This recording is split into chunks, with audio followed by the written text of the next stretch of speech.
Today I'm going to talk about faithfulness, one of the fruits of the Spirit. Ruben Alves says, "Hope is hearing the music of the future, and faith is to dance to it." So if faith is dancing to the music of the future, what is faithfulness? Is it perhaps dancing on when you don't feel like it? Dancing when it's the last thing you want to do? Continuing on in your faith, even at your lowest ebb, even when things are tough. And I think it's encouraging in some ways that faithfulness is a fruit of the Spirit. It's something that you're given when you become a Christian. It's part of the seed of the fruit of the Spirit that God can grow within you. And that tells me that it's not something we're expected to do on our own. We're not expected to just be faithful, although obviously it's a decision as well to be faithful and loyal to God through thick and thin. But we can ask God to grow our faithfulness. We can ask him to increase our faith and to help us to be loyal to him even when things are difficult.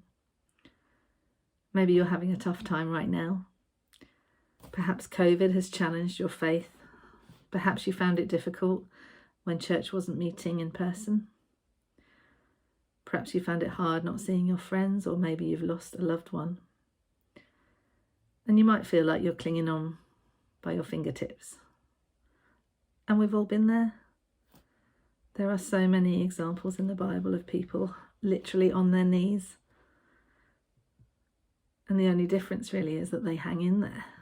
And that's the example we need to follow, is hanging in there, clinging on by your fingertips when it's the last thing you feel like doing.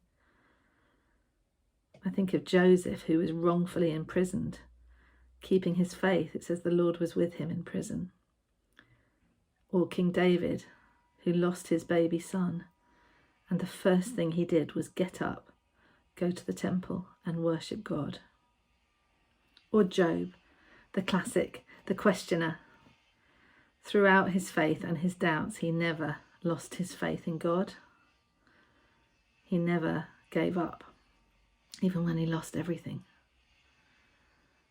I think we should be encouraged by that faithfulness is something we can grow within us. It's a decision we can make, but also we can ask God to help us have more faithfulness. And we can look at examples in the world around us and in the Bible to encourage us in that. Don't give up when the going gets tough. There's a woman called Nightbirde. Her real name is Jane, and she's recently caused a sensation at America's Got Talent. She got a golden buzzer from Simon Cowell. And she sang an original song called It's Okay, which is about her struggles with cancer, which she's had 3 times before the age of 30 years old. She wrote an amazing blog all about her experiences, and it really is about faithfulness. It's about meeting God at her absolute lowest, when she was in the pit. And I'm going to read a short extract from it now. I spent 3 months propped against the wall. On nights that I could not sleep, I laid in the bathtub like an insect, staring at my reflection. I vomited until I was hollow.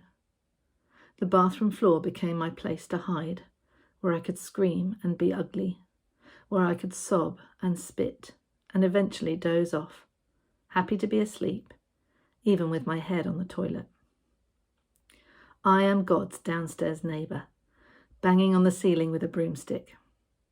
I show up at his door every day, sometimes with songs, sometimes with answers, sometimes apologies, gifts, questions, demands.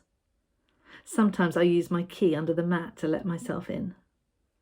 Other times I sulk outside until he opens the door to me himself. Call me bitter if you want to, that's fair. Count me among the angry, the cynical, the offended, the hardened. But count me also among the friends of God. For I have seen him in rare form. I have felt his exhale, laid in his shadow, squinted to read the message he wrote for me in the grout. I'm sad too. I have heard it said that some people can't see God because they won't look low enough. And it's true. Look lower. God is on the bathroom floor. So my question today is this. God is on the bathroom floor. Discuss.